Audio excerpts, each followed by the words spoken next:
welcome and thank you very much for being here with us today. Because a very important topic, the future of Europe and European federalism. The European elections are coming up in a context of crisis and doubt.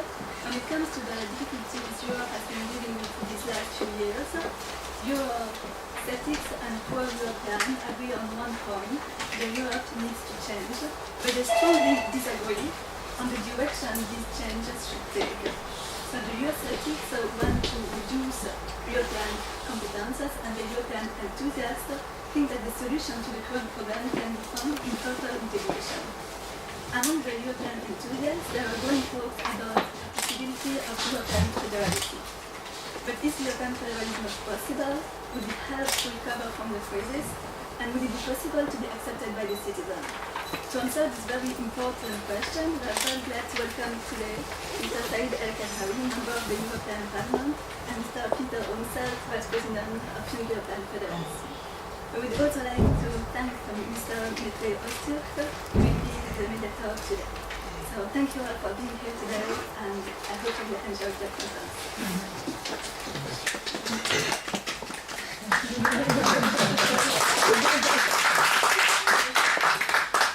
Yeah, before giving the word to the speakers, I'd like to make a brief history of European federalism. First of all, I'd like to thank you for coming at this beautiful day to the event of the European Professional Network. For maybe they already introduced the speakers, but I'd like to start with Mr. Peter Oomsels, who is the president of the vice president of the Young European Federalists, also researcher at the University of Leuven. We don't call it anymore Catholic, it's Khadraoui. Yes, and on my right hand we have Khadraoui, one of the youngest MEPs, I think, for the European Parliament. Was the youngest, am I right? When you were many years ago. Yeah, many years ago. For the Socialist Party, Partij.Anders. Before handing the issue over to them, I'd like to have a brief history of the idea of European federalism, or as many call it, the United States of Europe. Well, this idea is actually not a new idea. The idea was first formed in the 19th century, especially as Europe was constantly in war with different nations within the European family. So pacifists, thinkers, writers introduced an idea of a supreme sovereign state, and one of them was Victor Hugo. At 1849, at the International Peace Congress in Paris, Hugo stated that a day will come when all nations on our continent will form an European brotherhood.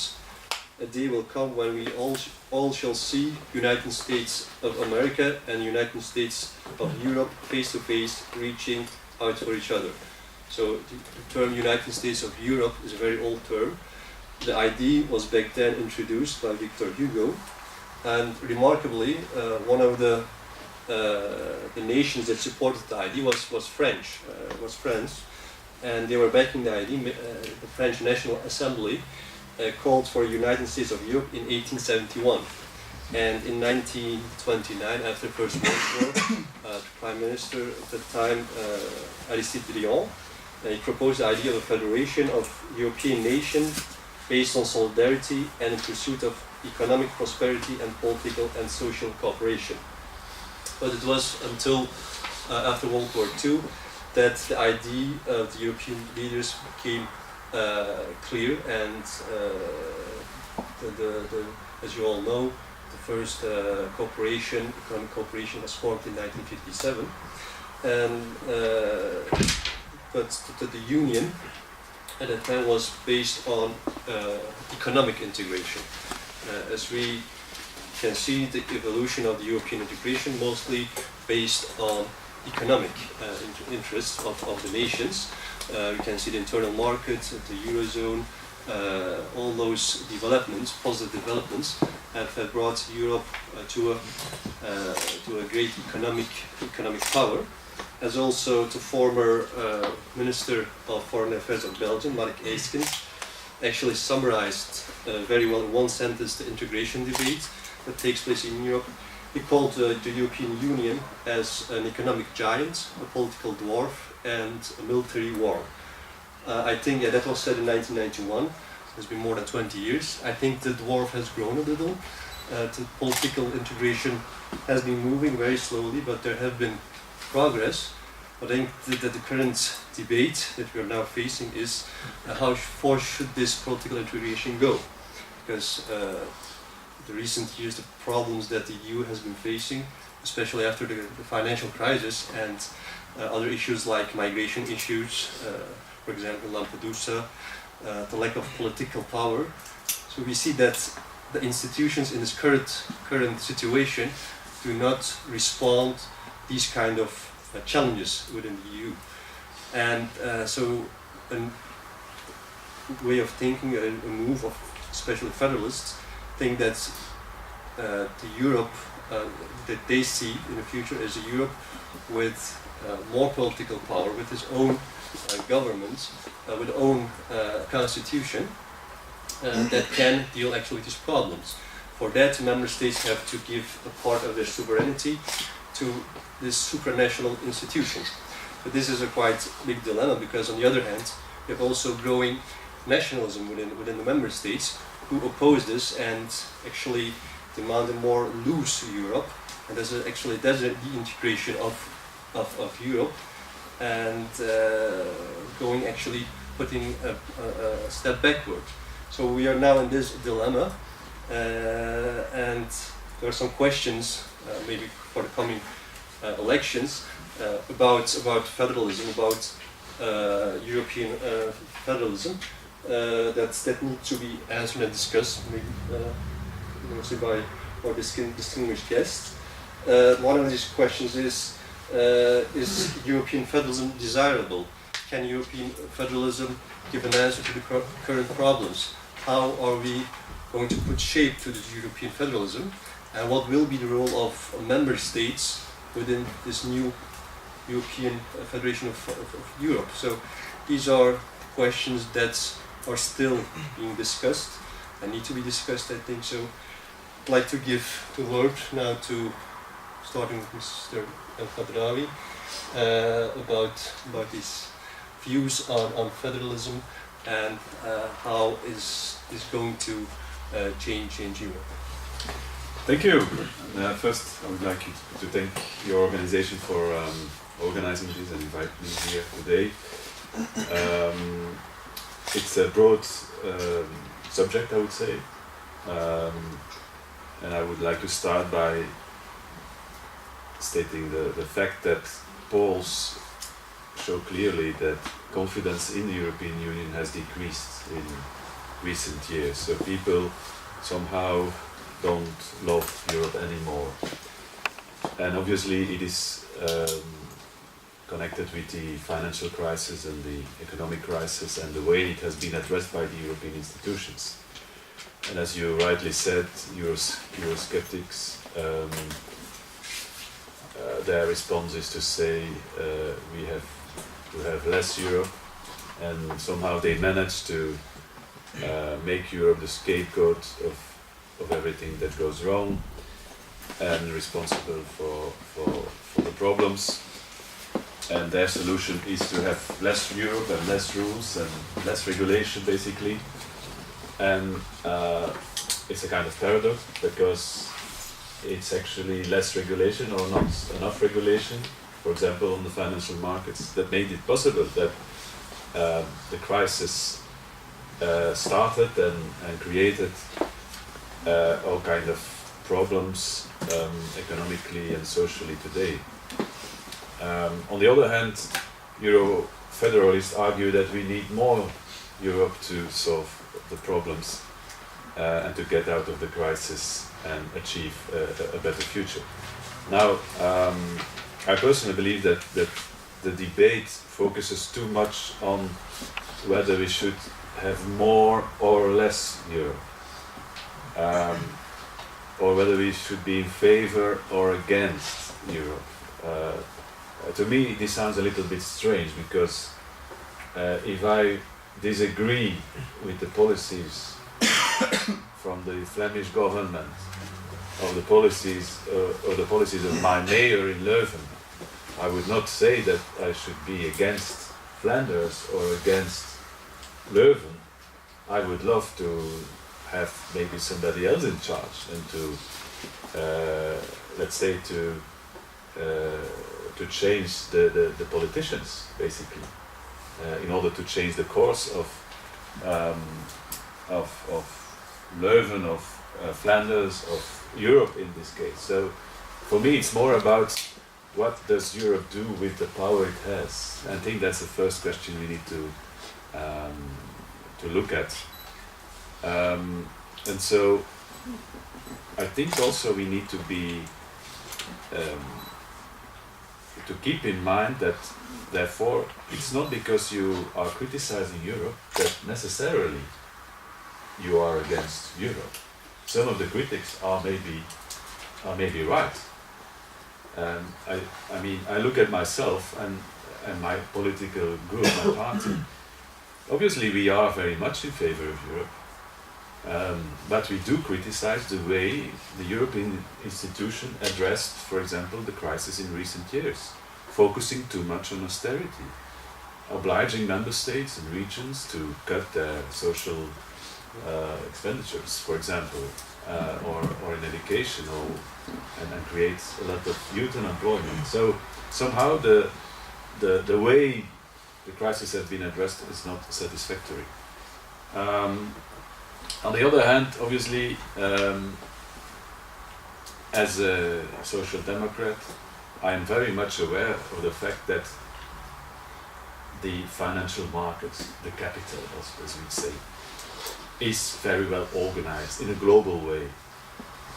Everything is globalized. So the politics needs to follow, democracy needs to follow. We need to create rules that can counterbalance these financial forces, if I may say so. And the best way to do it, the best level to do it, obviously, is the European level. Individual member state regions are too weak to cope with these global issues. And we need to be aware that all Europeans altogether are with 500 million people, 7% of world population, only, I would say. So if we want, as Europeans, to keep an influence on how the global challenges of today and tomorrow will be addressed, such as climate change, global warming, migration issues, about the kind of economy in which we have to work in the future, about war and peace. Obviously, we have no choice but to work together and to take decisions together. So my answer to the question, do we need more Europe, would be yes, you need more Europe, because it's also about a political choice. For example, I refer back again to the way the crisis has been addressed. At some point, it appeared that the Eurozone had a kind of DNA construction mistake in it, because we had one monetary union with one central bank, but during many years the different member states did whatever they wanted with their budget and had very different economic policies. This is not possible in a real monetary union. Therefore, we needed to, let's say, to build up that economic union by, for example, establishing this six-pack and the two-pack and etc., etc. And as you know, it focused a lot of achieving budgetary targets. If you have 2.9%, you're a very good pupil. If you have 3.1, you are very bad, and you will be punished. So, what is the solution according to our view? It's to also have, let's say, qualitative targets. Agree at the European level on what we should achieve regarding education output, regarding the decrease of unemployment, regarding the decrease of poverty. have also binding targets for this kind of, I would say, very much even more important issues for the daily life of citizens. And so we need a kind of second pillar in that economic union, not only focusing on the budgetary goals but also on social goals, and they should be followed by the European Commission with the same let's say enthusiasm as they do today with the budgetary goals. So, but that means also more power to Europe somehow. Huh? So that's obvious. Maybe to conclude this first part, and obviously I'm ready to answer a lot of questions. The condition sine qua non to have this more federal Europe is obviously that people agree with this, that people support that idea, that people have more trust and confidence in the European Union, that there is again some hope in a better future. And therefore we need to do whatever we can to create or to reinforce the European identity, because that is crucial if we really want to achieve that. And identity is always somehow, let's say, something that is created through education, through meeting each other. And I think that in the education of European youngsters, we need to focus much more on what are the benefits of cooperating with each other, what is particular in the European Union compared to, let's say, outside of the European Union. And I think we have some particularities, such as, for example, our view about how the economy should be organized. It's more focused on the social element. I mean, look at how difficult Obama, how many difficulties he has to create this social welfare system. I mean, here it's more or less one of the basic pillars of the way we see things. And this is much different if you compare it with the United States, China, other parts of the world. So let's be proud of that. And there are many other features that are typical, I would say, for Europe. And so education, exchange programs, trying to convince people that cooperating is much more than fighting each other.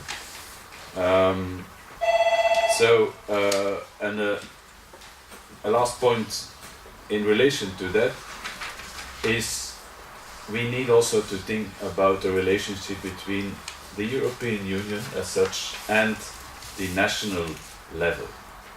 I don't think we will ever be a kind of United States of America, because it's just,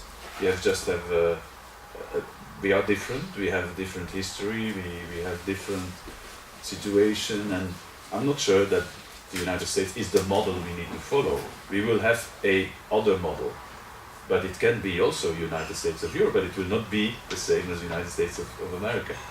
But we need to find a good solution on the relationship between national and European. I think at the end of the day we should strengthen all the levels, basically. And therefore we need also to think, for example, when we create new instruments, such as this budgetary overview by the European Commission, on how this can be democratized more. What is the relationship between the European Parliament, the national parliaments? Maybe they should cooperate much more with each other, somehow. So these are a number of questions I have no answer yet, but let's say that there is also, and that's my last sentence, and that's interesting to see, there is a kind of paradox. I started my introduction by saying that people seem to be more critical towards Europe. The polls show it. People are disappointed. But never ever in such a short period of time, Europe received so many new competences. I mean, look, in 3-4 years, what happened? We have this 6-pack and 2-pack, etc. The way the national budget, especially within the Eurozone, are controlled, double-checked and so on by the European institutions. We have the banking union, which is a huge change compared to the past regarding the way banks are supervised. It will not be anymore at the national level, it will be at the European level. And there are many, let's say, laws related with this somehow. So at the end of the day, even in these difficult times, Europe made a lot of progress towards this kind of federal Europe. But it will be a continuous fight to give some content to it. And that's my main message of today. It is to say that we should not only discuss whether Europe should have more powers, fine, okay. But at the end of the day, what counts is what does Europe do with this power? Is it doing something to the benefit of ordinary citizens, and is it coping with the social economic crisis in a good way or not? These are basically, at the end of the day, the crucial questions. Thank you. Correct me if I'm wrong, but I'd like to summarize in a couple of words. You say clearly you're more for Europe, but how this is going to be fulfilled, which model Europe can use or take example, that's not clear yet. It has to be a fight, struggle, and we have to see by time what where this will bring. Taking into account that we also have European citizens who have to be in favor for this. The European identity is linked to that also, because, like you said, there is a huge skepticism also among the citizens, mostly maybe due also that they are as a great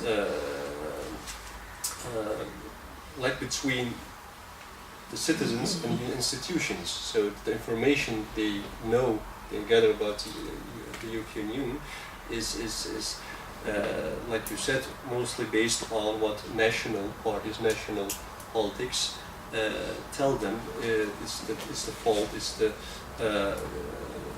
reason for all the bad goings, is the reason for the EU institutions. So that level maybe is what Mr. Oomsels can also address to. How can we inform better the European citizens? Your NGO, who is aiming for more federal Europe, you're the Vice President of the Young Federal European Federalists.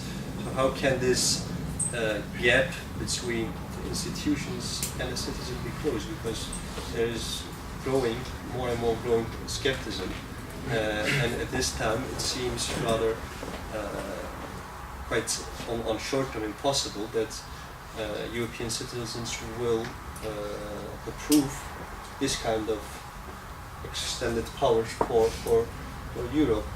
Maybe they will go backwards and say this is a fault, like Said said, this is a fault of European institutions, all the crises, that's because of the EU, so we have to give less power to the EU. The second part of your question, I would like to come back to it in the second part of the debate, when we talk about the future of Europe and where we want to go. But the first part of your question, what can we do to inform the citizens and to close the gap? That is something that I would really like to talk about, and also what the role of our or my organization in it is. One of the last things that Mr. Khadraoui said is that we need a continuous fight to give more content to the European debate, and to not let it be about more or less, but about what kind of Europe do we actually want. And I mean, I see our organization to be right in the middle of that fight.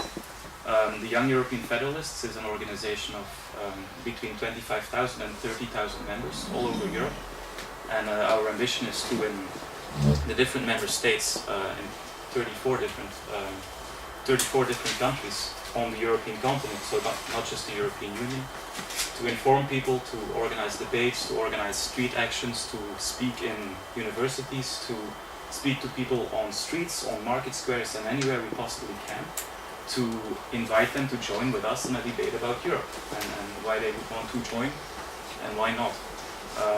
Maybe just one example. I am one of the 2 vice presidents of the Young European Federalists. The other vice president is now in Kiev, where he is trying with other members of the European movement to start up a permanent NGO, a European movement in Ukraine, because the ambition there is to formalize and institutionalize the European movement so that it's no longer a clandestine or an unstructured movement, but a real citizens movement with clear structures, and that it can achieve the goal of coming closer to Europe. So that is where I see not only the Young European Federalists, but also the Union of European Federalists, which is our mother organization, so to say. I think that is where a strong role lies in trying to close that gap. So I was very happy that Mr. Khadraoui said or mentioned that continuous fight, but I was also very happy that you mentioned in the beginning of your introduction what the history of European federalism is, and that's also something that I would like to introduce now a bit more to further extent, and I'm going to have to repeat you on some points. So the history, the essence and the reality of federalism in Europe today is something that I would like to talk about.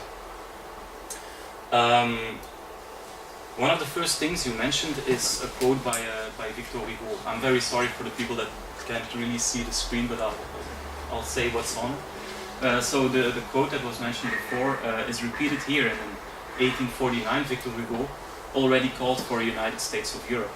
He said, "A day will come when we shall see the United States of America and the United States of Europe face to face, reaching out for each other across the seas." So a very visionary claim made by Victor Hugo, very hopeful for the future, but as we all know, that hope that he had for the future was, if he would have lived to see it, was shattered in the beginning of the 20th century when we were confronted with these pictures and these scenes. I mean, these are pictures of cities all over Europe lying in ruins for the second time already in only a very short time. The previous one was Antwerp, this is Zagreb, Coventry, Rotterdam, Berlin destroyed, Helsinki on fire.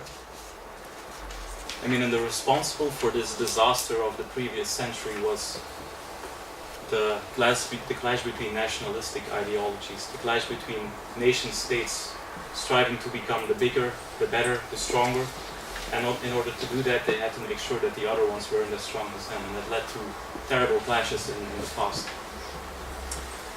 And at the end of the Second World War, the big claim and the big slogan was never again.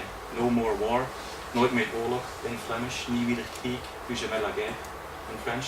All over Europe that was the claim, and people were looking for a solution to make this slogan a reality. And some people already understood that the only reason or the only way we could avoid another crisis or another disaster like this was to think about a new political order on the European continent. No longer different nation states fighting against each other, but working together and finding common interests, tying them so closely together that it wouldn't be possible anymore to start another war like this.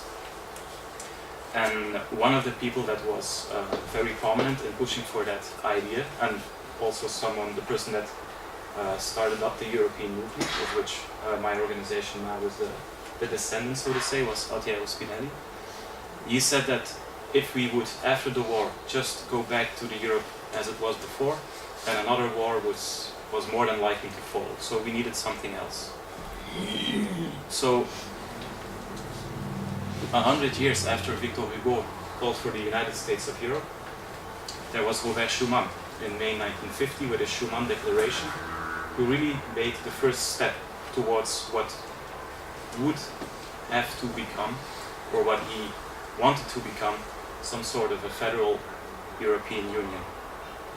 And his solution was that by pooling the production of coal and steel between the big economies, between France and Germany, and connecting them very closely together, by tying their destinies together like that, war would not be possible. And he said that the pooling of coal and steel production should immediately provide the setting of common foundations for economic development as a first step in the Federation of Europe, and this will change the destinies of those regions which have long been devoted to the manufacture of munitions of war, of which they themselves have been the most constant victims. So 100 years after Victor Hugo, we had a first political initiative in that direction, and that was the establishment of the European Community for Steel and Coal.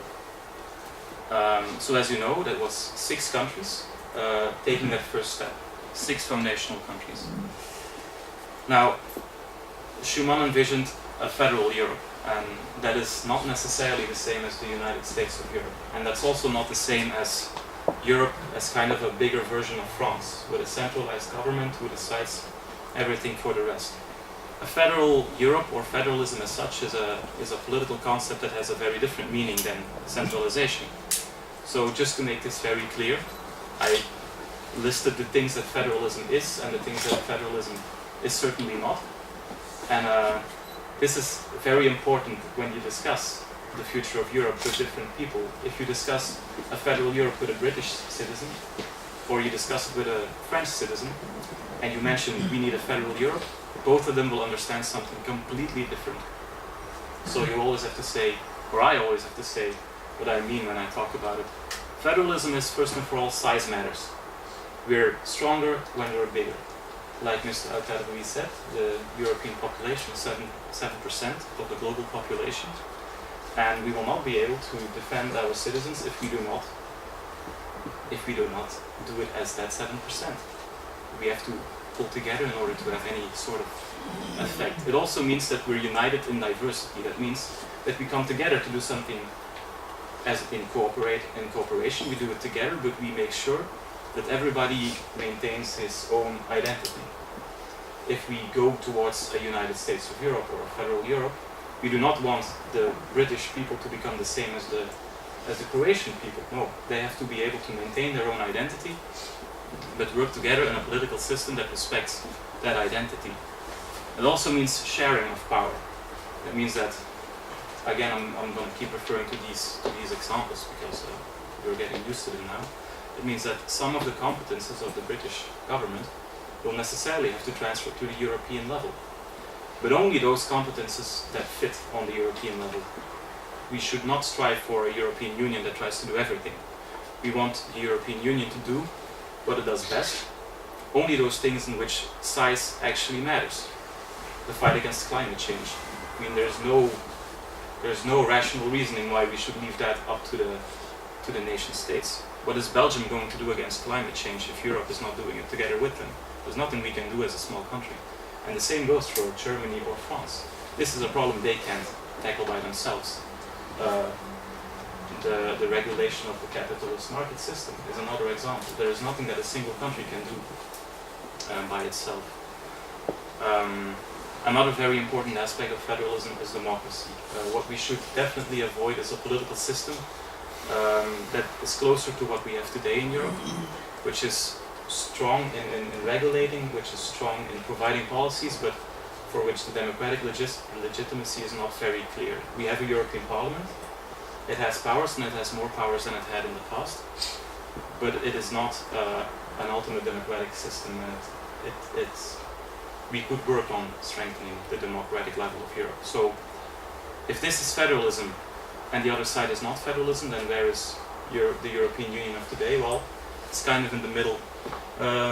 European Union is not a centralized superstate, but it's also not a federal state. So what do we need, and where do we need to go to? And this is the last slide, and we can go back to the debate. Well, since our challenges, or the big political challenges today, are supranational challenges, they're challenges in which all the countries are interconnected. We talk about the monetary system. Balancing the monetary system is an interconnected thing. If Italy, if there's a credit crisis in Italy, or a sovereign debt crisis in Greece, then we will feel it in Germany and France and in Belgium. And that means that those countries cannot do it by themselves, and that means that they need policy on the European level. And if you need policy on the European level, then you need a European government to make that policy. It also means that you need more solidarity on the European level. Globalization was something that was mentioned by Mr. Khadraoui. Globalization is here, and it's here to stay. I was listening to a speech given by Barroso yesterday, and he said it's possible that you do not agree with globalization, but you cannot protest it. Protesting globalization is like protesting the wind. It is there, and you can protest as much as you want. It is here to stay. I mean, I took this picture, which basically says that different companies, multinational companies, are becoming so big that they're actually becoming bigger than countries. Walmart, the American supermarket chain, is, in terms of its revenue, bigger than Norway's GDP. If Walmart was a country, it would be the 25th biggest country in terms of economic terms in the world. And that means that individual countries cannot regulate these companies effectively. These companies are gathering political power that's the size of a medium-sized country. So we need to do it together if we want to make sure that these kinds of countries also implement social norms. If Walmart is an example of a company that has very low social norms for its employees, and if we want to regulate a company the size of Walmart, then we'll have to do it in a bigger framework. And finally, democracy is under pressure, not only on the borders of Europe. I mean, we all know the situation in Ukraine. Democracy is under huge pressure there. Next week, and actually in 10 days from now, Alexander Lukashenko, the president of Belarus, will celebrate the 8th birthday of his very contested election. But also within Europe, if we look at what's happened in Hungary in the last few years with the discussion on the constitution, democracy is under pressure in Europe as well. If we see the very, very, very low election turnouts of young citizens, that makes me fear for the European elections. Democracy is under pressure, and I'm coming back to the beginning of this little presentation. We have to fight for it, and we have to fight for it constantly. So, what is then the solution if these are the challenges? Well, not less Europe, as Mr. Khadraoui said. Less Europe, that's out of the question. More Europe is also not possible because citizens, I fear, will not accept more of the same.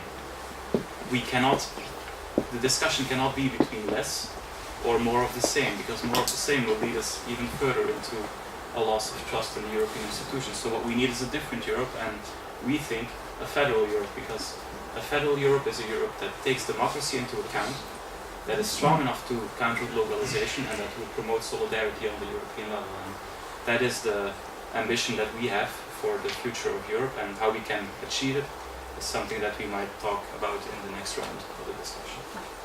Thank you very much. It was a very clear presentation of what federalism in essence means, and what it is actually not, and where the EU stands for now. So maybe that's also a point that has to be discussed more, because many people, if we talk about federalism, you have different kind of federal, different models. You have the Belgian model, you have American model. So what do people understand under federalism? So that's maybe a point that has to come forward to explain to the citizens. Before going to the second part, we will have a discussion round. You have questions about the first part, we can take them now, and then we will go to the second part about the future of the European Union, and maybe we will focus more on democracy debates, how we have ended PowerPoint. We can go further on that. Any questions?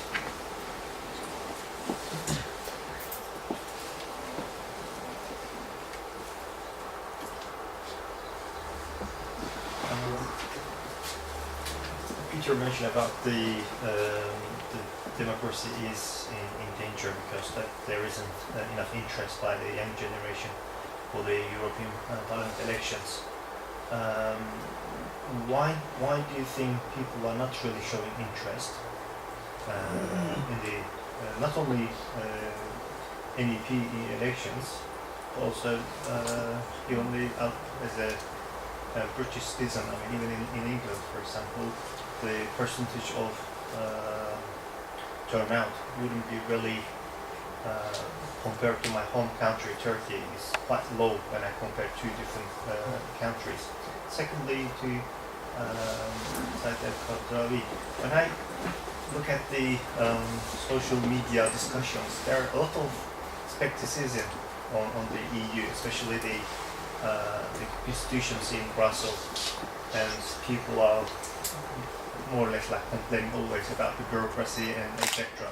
The burden that EU institutions puts on the citizens. What would you say about this? I mean, how Europe should maybe convince its citizens that the Brussels institutions are working for their citizens?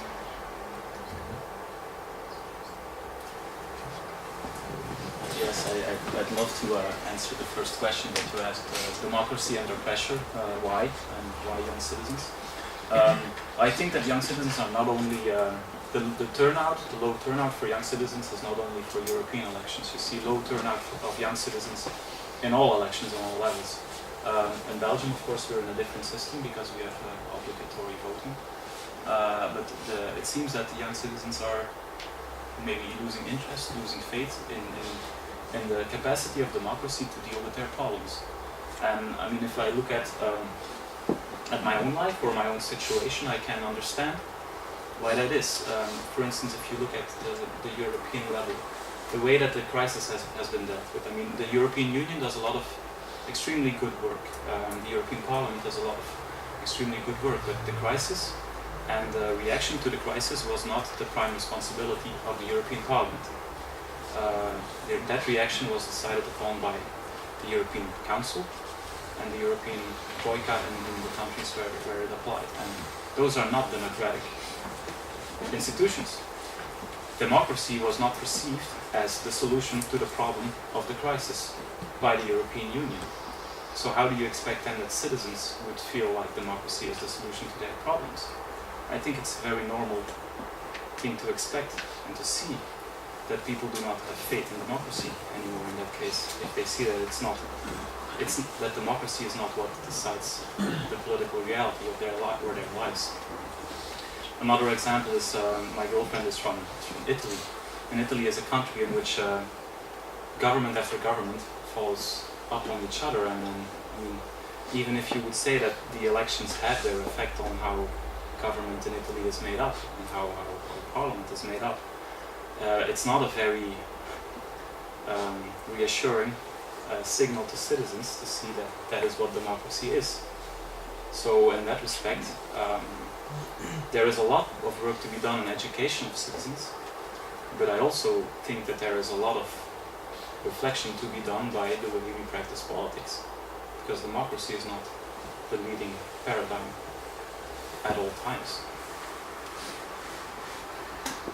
Well, in addition to what has been said, I think I agree with you. Young people are just also disappointed. I mean, they see that unemployment is at 60% in Greece and Spain and so on. And so, at the same time, it also appears that politics or politicians are not able anymore to, in the short run, find solutions for the global problems we are facing. And so, I mean, in the past, it was when the economy more or less was organized at the national level, the national politician, or at least if they had a majority, could make a big difference. And now it is not the case anymore because of globalization. But we have not yet the instruments sufficiently adapted to this globalization. And that's where I repeat myself, we need to try to have these instruments at the European level, but we are not yet where we need to be. And so in the meantime we are, let's say, in a kind of no zone, I mean an area which is just confusing for people. And obviously it is also connected with the way people look at politicians or at the political system, and you refer to the critical way people look at the European institutions as such.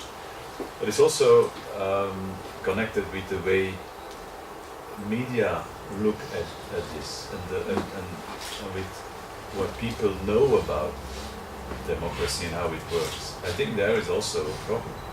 I'll give you one other example, which is a structural problem in the way Europe is looked at, is that media are still organized at the national level. And it's the national politicians who communicate about Europe. And as you know, when something good comes out of Europe, they will say, it's me who did it. Me, the national minister, I achieved something there, and it's good for our country, and thank me, please. Instead of accepting that decisions are taken commonly, the good ones and the bad ones. And if something is decided upon at the European level, I mean, it should also be defended somehow. And that is lacking today. There is no defender of the European decisions, or not sufficient. And so I think, yeah, but Euronews is a niche.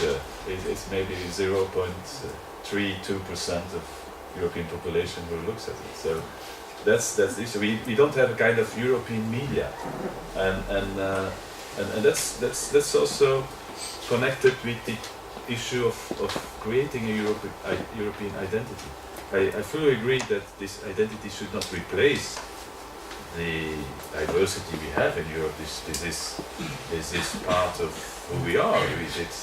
We are all different, so that's something we need to care about and to let's say continue to develop this diversity. But on the other hand, you need also to find ways to create that European identity, to make people understand that we are part of also a big family altogether. And so I think we will come to some of this issue in the second part immediately, on how could we try to find solutions to counter this skepticism. Yes, there was actually something that Mr. Khadraoui said earlier that made me that triggered a thought in my mind. Mr. Khadraoui said that the condition sine qua non of trying to re-establish the European project. This puts us in a very difficult position, because if we want to restore the trust of the European citizens, we will have to change the European system. But in order to change the European system, we will first need the trust of the citizens, because they will not agree to any reforms. If we would have a new referendum now on a new European construction, then I would not be completely confident in what the outcome would be, because the trust is so low. But we would need it in order to restore that trust. So we are in a stalemate position to some extent. And I think that is also something that we might discuss further when we talk about the future steps. Okay, we can close the first part. I think if you have to make a summarization, we can say that most speakers are in favor for, I'm not going to use the word more Europe, because you said you don't say more Europe, but for further integration of Europe, let me say it like it. But Said Al-Khadraoui has a vision of more Europe, and Mr. Oomsels is for a federal Europe. So I think also in the second part, maybe it's that also the future of it, how will the future of Europe will be shaped. We can also discuss this, but also in a framework of things mentioned about European identity. I think it's very, very important, European identity, because if you look at the polls, if you compare it with the polls for the European Constitution in France and Germany, people were mostly against. So I think if you do it, it's a poll, similar poll nowadays, I think the situation or the outcome would be less positive, because after that we had the financial crisis, so there were more problems related to Europe. So the European identity and the people feeling as a family without eliminating the diversity, the cultural diversity, that is very important. And to do that, you have to use media, you have to have NGOs who promote this. I think that is also a thing that has to be done in the future. But what I found also remarkable was the statement about democracy. I have seen your declaration. There you say, I'm going to quote this: Europe will not be united if it is not democratic, and it will not be democratic if it's not a federation. So if you want a democratic Europe, it has to be a federal Europe. So in the future, if you are going to establish a more democratic union, is federation the solution, or can we, in the same structures with more Europe, go to this kind of more democratic European Union? So this is also maybe a question that we have to discuss. But we can start with your perception about the future. You have pointed out the skepticism. How do you look? Are you a pessimist or are you an optimist? Do you think that there is any chance that national governments, national politics will overcome their own political interests, short-term political interests, for the good sake of the Europe? Or you think that how can we come out of this pessimist, Eurosceptic situation? Well, first of all, I didn't really say that we need more Europe. I mean, I agree with something that has been said about federalism. Obviously, it's about the way how you organize yourself and about the decisions you take at the European level. That's the issue. Sometimes less is more, as we say. Maybe Europe shouldn't take care about the bottles of olive oil on the tables in restaurants, but focus on issues that matter and where the European Union has an added value in this globalized world. And I think that's also a response to some of the criticisms that Europe is focusing too much on little things. Obviously, for some of these, there are good reasons and good explanations, but for others, we might have to reconsider European policies and maybe keep these decisions more at a national level, regional level. But before coming to your point, I think that it's important to underline that Europe has been and is still a political construction. It's because people wanted it to be there. And it can also be disintegrated if there is a political will to do so. So therefore, I am optimistic because I believe that in this globalized world we don't have another choice than to think Europeanly. But looking at successors of populist parties, and Eurosceptics and others, we need to be aware that it could also be disintegrated, at some point. If we have Orban people everywhere in Europe, at the end of the day there will be less Europe, and it will be a return back to nationalism. So that's something you have to keep in mind.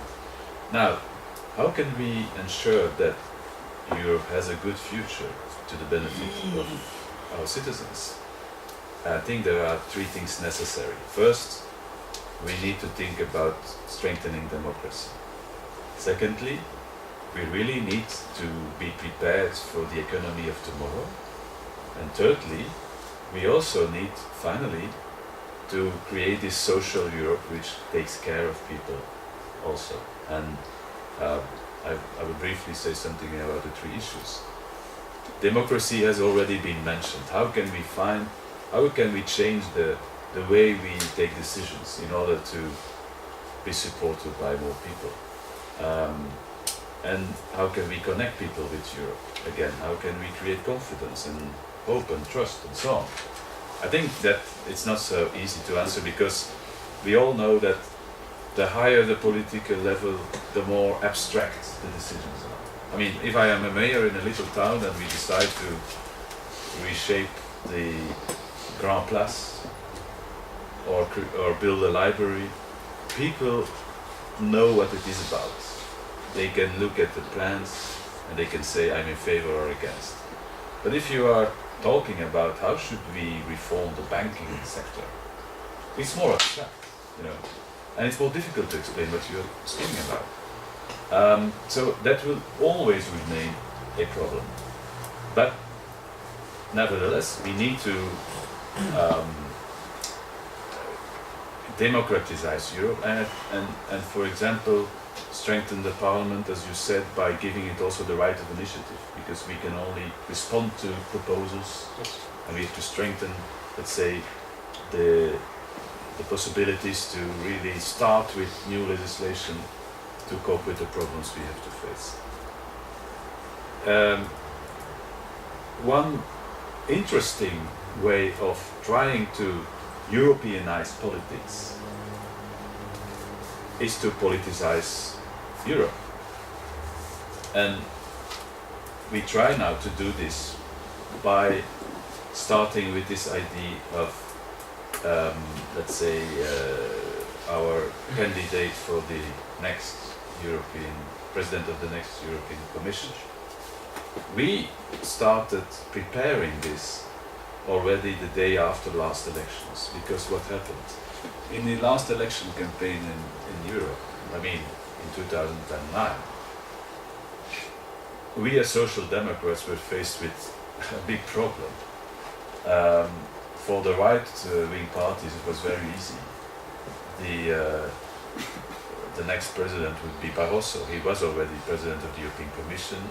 He got the support of the big member states, from the right-wing member states, and they had just to say he continues the work, and they liked him because he was a little mouse, a grey mouse who listened to the big players, and he was not somebody with, I believe that's my opinion, with a strong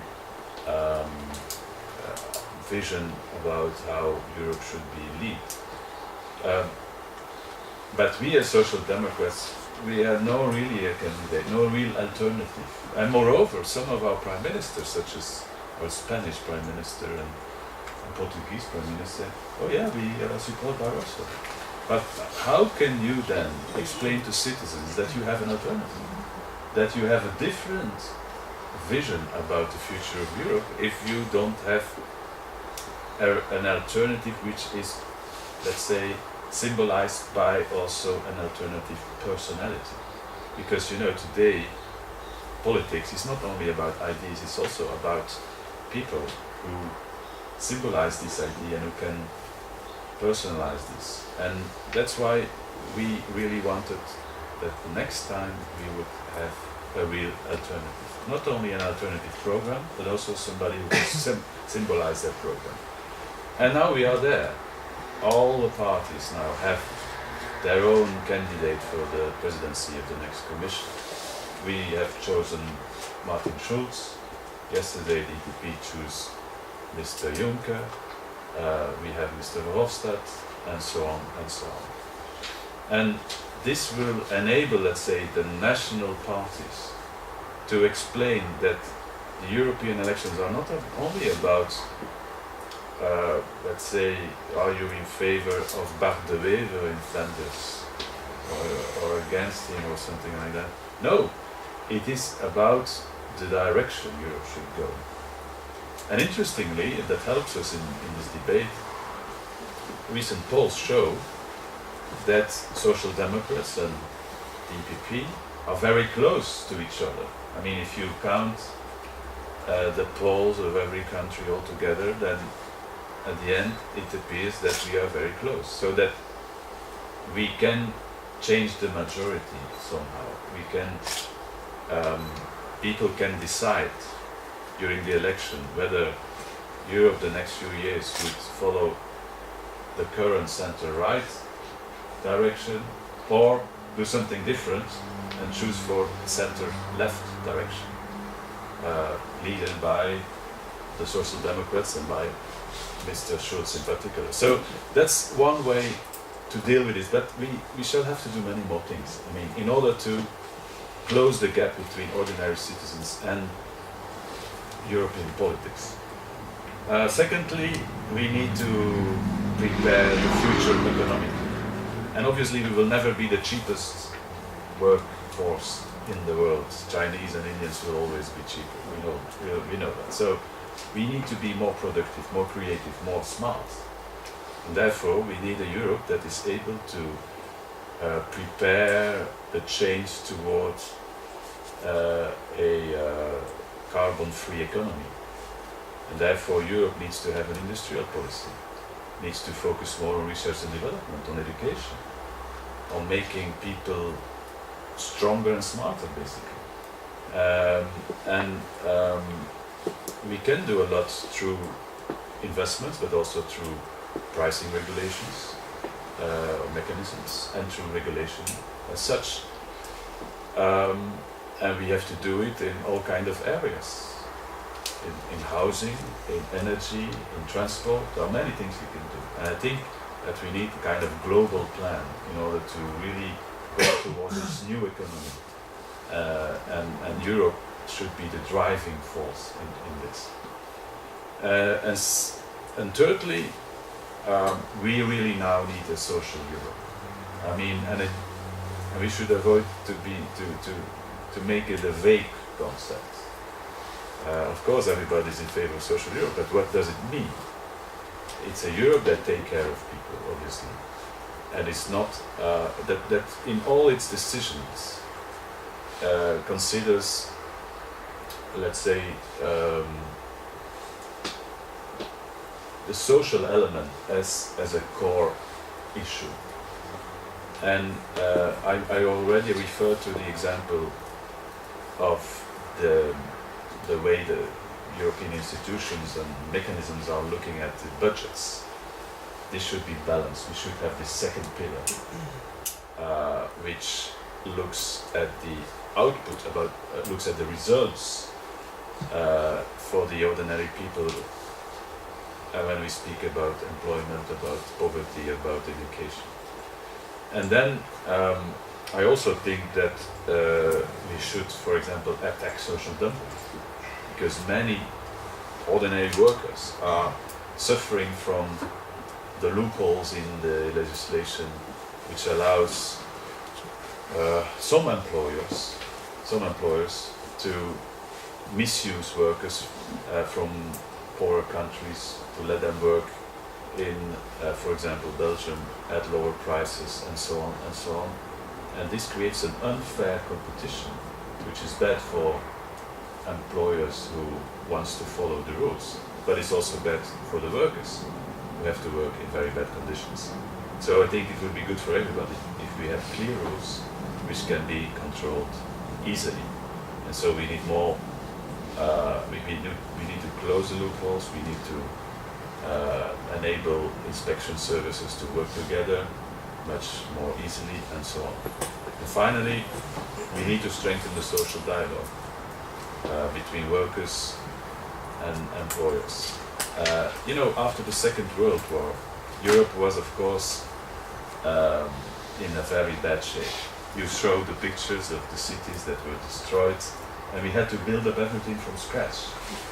And at that time, I mean, there was a kind of unity. Trade unions, employers' organization, etc., created a kind of social pact. They agreed on better social rules, and on the other hand, they agreed also about a liberal economy. So I think now we are again in a kind of difficult situation, and the time has come that we create a new social pact between all kinds of forces, so that we could think about what should be the economic model for Europe in the future. And this should be something that need to be discussed not only between politicians, but also between all kinds of people who want to contribute to a better future. Trade unions, employers, and so on, NGOs, etc. And I think that that's something maybe the Commission should help to promote and to facilitate, and so that we can think, okay, what kind of economy do we want in the future, and how can we all contribute to this? Thank you. So you see a future of Europe, a Europe that has a strengthened democracy, a Europe who has a prepared economy, and a social Europe with specialist attention to social dialogue. We're coming at the end of our time. I'd like to pass the word to you. Maybe you can talk about also the threats for a more integrated Europe. As you show the pictures, the initial project of Europe was a peace project. Mostly people forget this, but it was a peace project, like there's no more war. And we now see that Europe is also a very successful project, and therefore they also have received the Nobel Prize for Peace. You can discuss it if it was completely correct, but if you look at it, from the beginning of the European Union, there has been no war, no conflict between the countries who are a member of the EU. So that's a quite success, according to me. In the future, is there a threat to this peace-building process of the EU by nationalist parties who gain more and more influence in their own countries, who want a looser Europe? Can that kind of loose Europe make that national prevail again in the European Union? Is there a possibility? I am going to answer that question, but not immediately, because I think it's important, before we start talking about threats, it's important to talk about, is there hope? I always like to start on a bit of a positive note, and I really think that there is hope. I mean, some examples have been given already. Now we have an election that is completely different from other elections in the past. We have an election with faces. We have Martin Schulz, we have Jean-Claude Juncker, we have Guy Verhofstadt, we have Ska Keller and José Bové for the Greens, we have Alexis Tsipras for the European left. We have an election with faces, and the European Union is already becoming, slowly with small steps, a bit more democratic. I think there's also hope because of another reason. I always like to say this before I speak somewhere, but I'm not a professional in any of the European institutions, and I never studied any European issues at university or anything. I'm just basically a young guy who really cares about Europe, because I think that the European Union and European politics is the future where I'm going to have to live in. So I'd better make it as good as I possibly can and contribute in any way I want.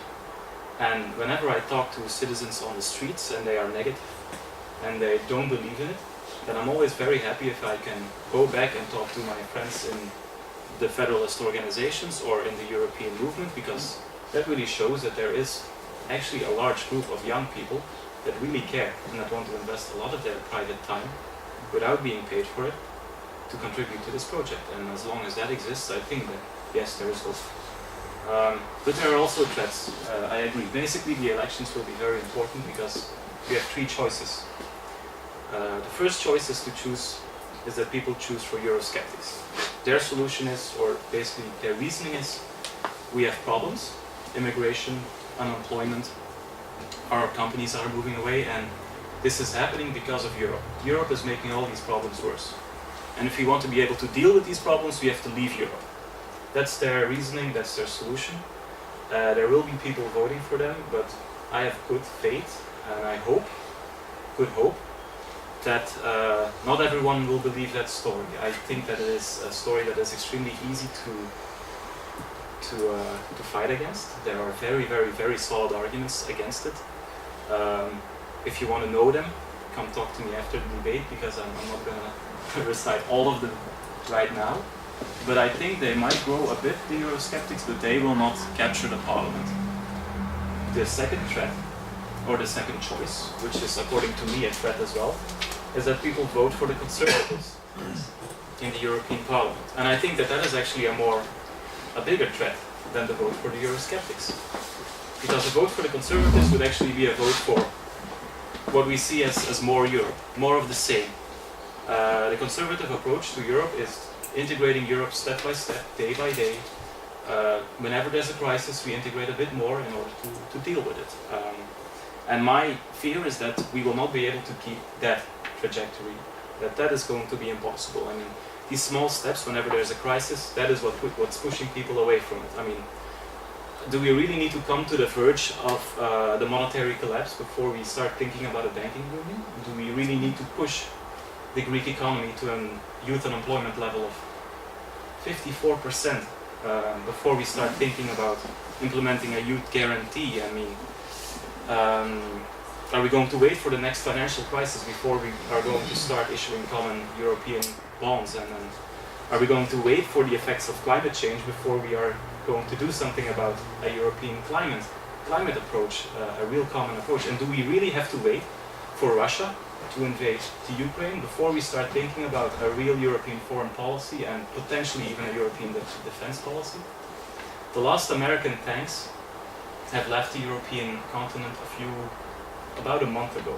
The last tank left the continent, and right now there's no European defense. Basically, we're waiting for something that forces us to start thinking about it. That is not something that we can keep doing. We really need to take a leap forward, and I think the biggest threat is doing this waiting for the next push. That is, I think, the biggest threat. So what we need is the third choice, a leap forward. We need to really step forward. We need to bring the European Union forward. And we can't be satisfied with what we have right now. Some things were already said. We need to, and they're also listed in a document that you'll find outside of the Federalist movement. We need to invest in research. We need to invest in European infrastructure. Transport infrastructures on the European continent are very, very important. I mean, most of them date from a time way before I was born. I already mentioned investments in potentially in European defense. European energy policy is extremely important as well. Right now, the European Union is to a large extent dependent on Russian gas. The question is, how long can we keep that dependency? How long can we keep being dependent in this way? And strengthening of European democracy is extremely important, because none of these things, we will not be able to build a social Europe, we will not be able to build solidarity in Europe, we will not be able to build these infrastructure investments if there is no democratic legitimacy to do it. The citizens have to give the permission to a European government to make all these investments, and if they are not allowed to do that, then we cannot have them. So how can we reach this leap? And after this I will stop talking, because I know that we run out of time. Again, the rule of three. There are basically three ways in which we can reach a leap towards a federal Europe. And the first one is the least ambitious one, but it's also the most difficult one. The first one is that the 28 countries of the European Union embark on a process of a new constitutional convention. And then we are kind of in the situation that we were in the beginning of this decade with the Treaty of Lisbon, which is not easy. The problem was that was not a very good treaty, because you have to negotiate it with 28 countries, and they all want something else, and it's very difficult to reach a good end product, an ambitious end product, and in the end, it was rejected by the French and the Dutch and the Irish. The reason why is a question. I mean, if I saw the document, maybe I would have rejected it as well, because it was not a very good document. And it was 400 pages long, so how can you accept citizens to accept it? But so the strategy of doing it with all 28, that would be the best case scenario. Maybe it would be extremely difficult and maybe unrealistic. So the second scenario is that the 18 countries of the Eurozone start doing it already. The Eurozone would become a federal state that is a member of the European Union. So you would have the Eurozone plus the 10 other countries of the European Union. Now this would be a solution, because it offers the Eurozone the possibilities to have a real government to deal with its monetary policies. You would have a euro and a government to lead the euro and lead the policies on the euro. And start with a federal union in the Eurozone and allow the other countries of the European Union to ratify the Eurozone constitution and join it in due time. That is the second option. And the third option is the most unrealistic, maybe the most ambitious one, but it's one that's been proposed by the Jacques Delors Institute. Basically, their proposal is that we start where we began. We start now where we began in the 1950s. 6 founding members of the Eurozone make a treaty with each other. Basically, those 6 form a federal Europe, form a European Federation. That European Federation is part of the Eurozone, and it's also part of the European Union. And the other countries of the Eurozone can join those 6, and the other countries of the European Union can join it at a later time. So their proposal is that, like we started in 1950 with 6 countries that started an enhanced cooperation, that we do that again, 6 countries in an enhanced cooperation, and we start the stepwise process of further integration once again, but now in a real federal Europe. So those are the 3 options that might be there for that leap, that federalist leap. So 3 choices at the elections: the Eurosceptics, the Conservatives, or a leap towards a federal Europe, and 3 options to do, or 3 ways to go after we decided, after we took the right decision, I hope, to take that big leap forward. So that is kind of the future, the vision for the future that lives in the Federalist organizations. I have to say that we are a political movement, which means that we discuss a lot and that we disagree on a lot of things. So you have Federalists preferring less ambitious approach, and some that are very fundamentalist, I'd say, in their approaches, and that really would like a more ambitious leap forward. But that is what it looks like in our vision, and this is basically what we would need if we want to start today in preparing the ways in which we want to deal with the big challenges of what is now the future, but it will be the future that my generation and that I and many, I hope all of you here, will live in. These are the challenges that we will all have to deal with. Thank you. I'll go into questions or remarks. Thank you very much for the comments. I think it's great to hear that everybody is for a more democratic Europe and more legitimacy. But it also seems like from this debate that your points are actually quite close and quite aligned. I'd be quite interested in where you feel like you differ from each other. Good question. Well, I would respond by asking a question basically to my colleague. It's about this leap third option. If you start, let's say, by creating, let's say, a Europe with different different speeds somehow, with a core Europe which wants to integrate even further and so on. You also have to think about how to reflect this in the institutions, in the way decisions are taken. I mean, are we going to create different European parliaments? Or are we going to create a European Parliament in which you would have different types of members? For example, the Belgians, they can decide about everything because they will be part of the core Europe. So there are also some practical difficulties in shaping this Europe with different speeds. We have it already today, of course, with the Eurozone, and some people say the Economic and Monetary Committee of the European Parliament should have a kind of special subcommittee or so who deals only with the Eurozone.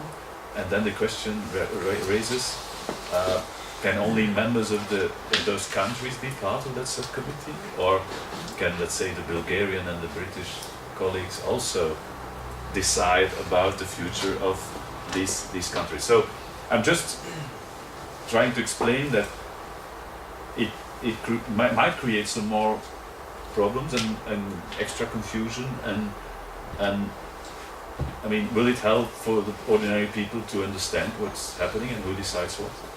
Well, I think, again, we are not going to be very far apart in the answer to this question. I think no, we're not going to. I don't think we need to build another parliament. We already have two, by the way, one European Union and two parliament buildings. I don't think we need any other ones.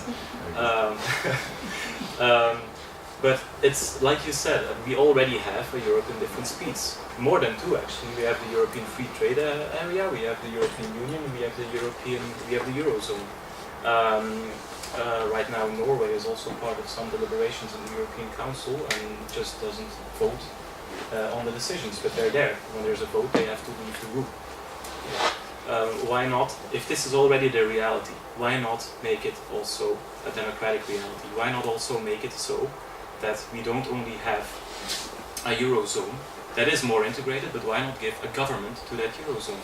And maybe that government could be the government that meets on a daily basis, that works on a daily basis. And whenever the Council of the European Union meets, then the government of the Eurozone would just join the Council of the European Union. And why not have a chamber, not a chamber, but a group in the parliament of Eurozone parliament members that indeed take decisions on matters that only apply to the Eurozone. It would mean, if the Eurozone Federation is part of the European Union, that it would mean that all the decisions taken by the European Union also apply to the Eurozone, but not the other way around. All the decisions taken by the Eurozone do not apply to the European Union. So it would just be like the Eurozone would be another member state of the European Union, except for the fact that it consists of different member states. So yes, it might be a bit more complicated, that's true, but my question is, how long can we keep doing this? My fear right now is that the Europe we have today is basically pushing people out. People do not feel like this is the Europe that they need.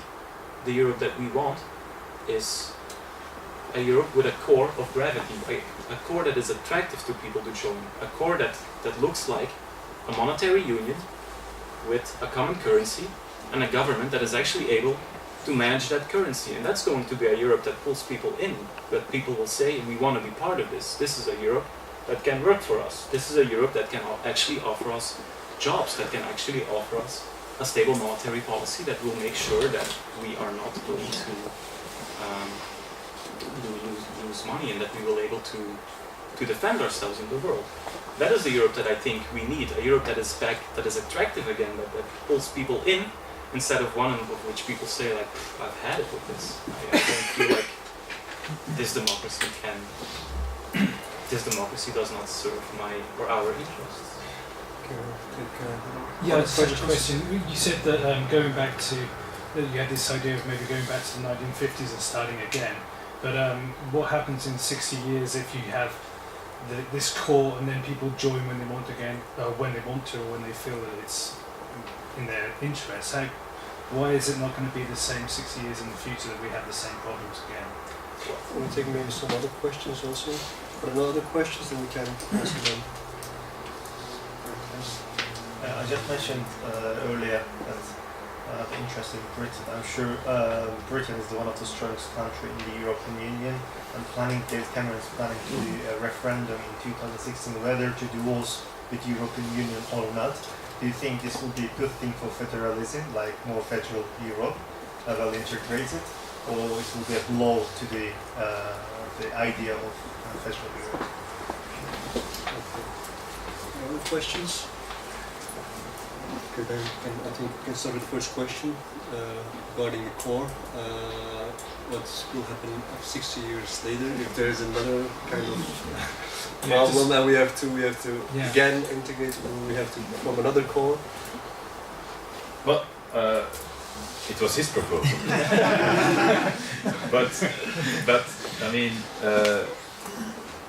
obviously, whenever a big problem arises, at the end, it appears that only working together is a solution. So somehow there is a reason why in the course of the last 50, 60 years, Europe gains power, gains competences. If you speak about environment, the pollution doesn't stop at the border, so people know that they need to cooperate to cope with the problems. I mean, if you want to create a single market, you need to have the same rules everywhere applied. If you want to tackle the systemic risks of the financial system. Obviously, everybody knows you cannot do it at the national level. You have to cooperate, and I mean, probably also in future new problems will occur, and we need to find solutions. And the solution will probably be we need to cooperate somehow. So, and that's why I believe that Europe has a bright future. But the question is, do people keep supporting that because they feel somehow that the possibility for them to influence this more complicated political system becomes more and more difficult because they don't understand how it works. World is too complex, and I mean, and that's the crucial issue. How can you organize this in a democratic way, in a way people feel connected to it and have trust in? So, and that's something which is different from the, let's say, basic assumption I share, which is that yes, we will have to work more closely with each other. On the British issue, I don't believe that the Brits, if they think twice, would vote in favor of leaving the European Union because it's against their own interests at the end of the day. Because they will lose influence in the global world of tomorrow. They will have less impact on how the internal market in the Union will be shaped, and obviously if they are not part of that market they will have difficulties to sell their goods, including financial services, which is very important for the Brits. So, but unfortunately, as you know, the democracy is not rational. So sometimes emotions come up, and let's say the short term might win, and so there is a threat there. Would it be good if they would leave the European Union? Maybe it would make the rest of Europe stronger and let's say more integrated. It could happen, yes. But is it good in the long run to be a European Union without Great Britain, losing 60 million citizens and the power of that country and the talent of these people? I'm not sure. So it's difficult to say. But I would think that at the end of the day people will use their intelligence and not vote in favor of such a referendum. And a referendum, maybe that's the last word I want to say. A referendum, according to me, is not a real democratic tool.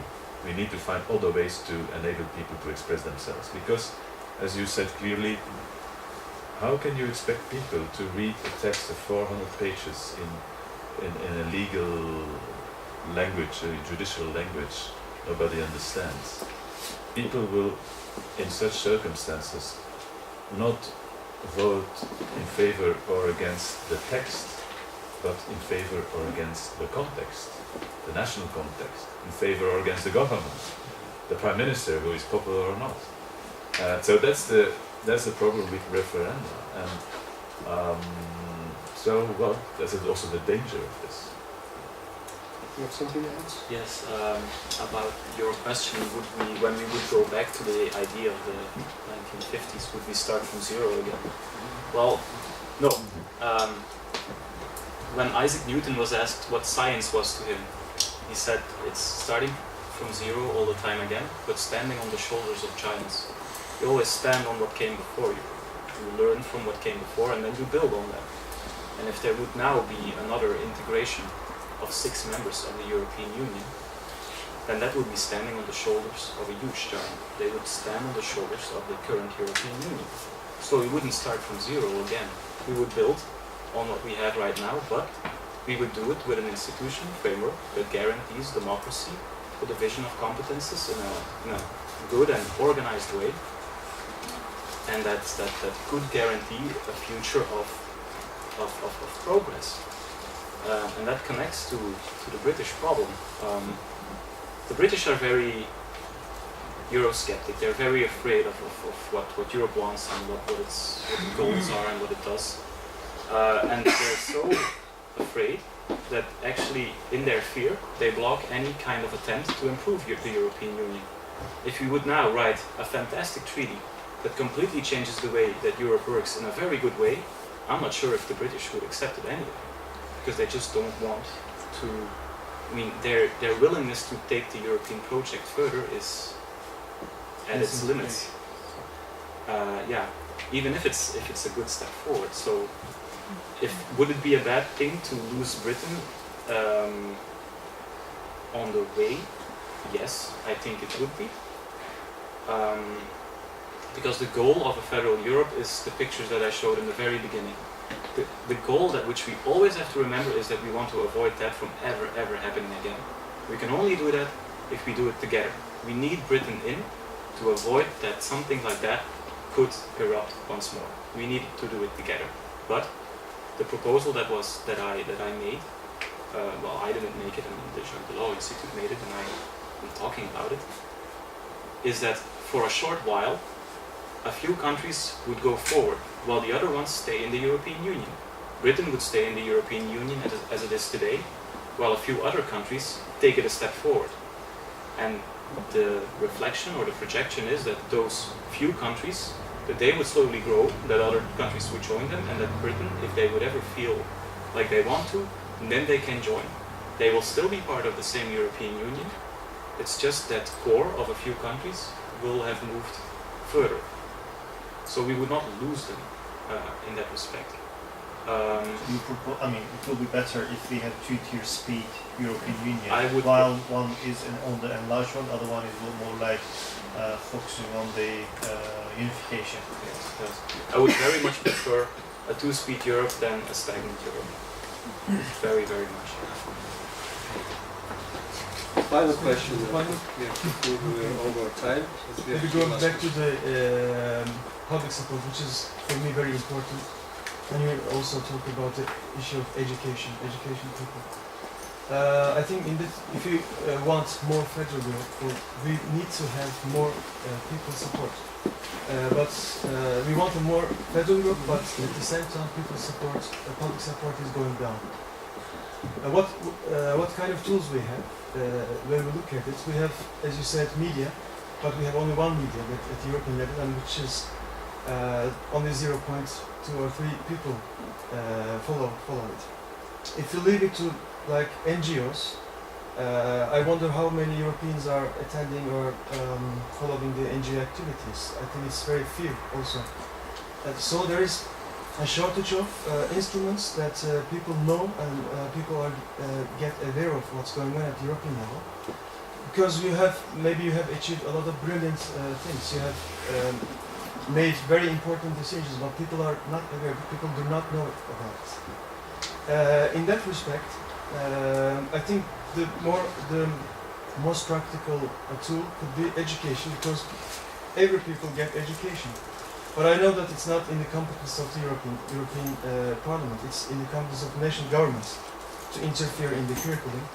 But don't you think, in one way or another, like in Council of Education Ministers, that issue, the European issues, European subjects, the basic ones at least, can be put into the curriculum in a way that, during the basic education? I think in that case people will be much more aware and interested in European affairs, and it will also undoubtedly increase the turnout in the European elections. Well, our political manifesto also mentions we need to start civil society education in schools. We need to educate kids, about not only the European Union, but about politics in general, about society in general. The European Union is just a part of it. You won't be able to understand the European Union if you don't understand how society actually works. So that is part of a broader program, but something that I agree with your statement that NGOs do not. I mean, we don't have huge audiences of thousands of people when we speak, but we do speak to people that are interested and that are motivated, and those people talk to other people. And that's what we hope, that we are able to talk to the people that go out and go to their families, go talk to their friends, and talk about these things as well, and that we can convince them and that they can convince other people. That's basically what NGOs try to do. What we also do as part of our, is because we have an election program, we run a lot of projects all over the European Union, and one of the projects is that our members go to schools, ask the principals of the schools, would you like us to come and talk to your students about the European elections, about the European Union? So that is actually something that is taking a lot of my time, and people of my organizations as well, is go to schools, talk to children, talk to teachers, ask them to give some more attention to history of the European Union, to the future of the European Union. And there's a huge role for it, but I think education is not something only of member states. It's also something of citizens. And if I want to go to a school and I want to talk to students, then I just ask and then I do it. And I think that is already something that we can do right now while we're waiting for actual courses. No, just one extra word. I mean, I agree with you, but at the end of the day, what will make the difference in gaining again some confidence for the European project is whether or not this project is successful. If the economy is recovering, automatically you will see the confidence rising again. So the next few years will be very important, will be crucial. Is the European Union with the right policies able to get some growth again and reduce the unemployment rates? And if that happens, I think people will be more confident again. And that's when we need to use that opportunity to make the necessary changes. In good times, I would say, in good times also, in order to strengthen the European Union and avoid new crises in future.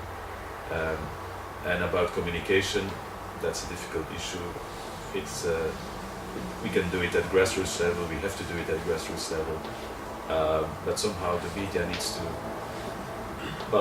to organize itself in a different way.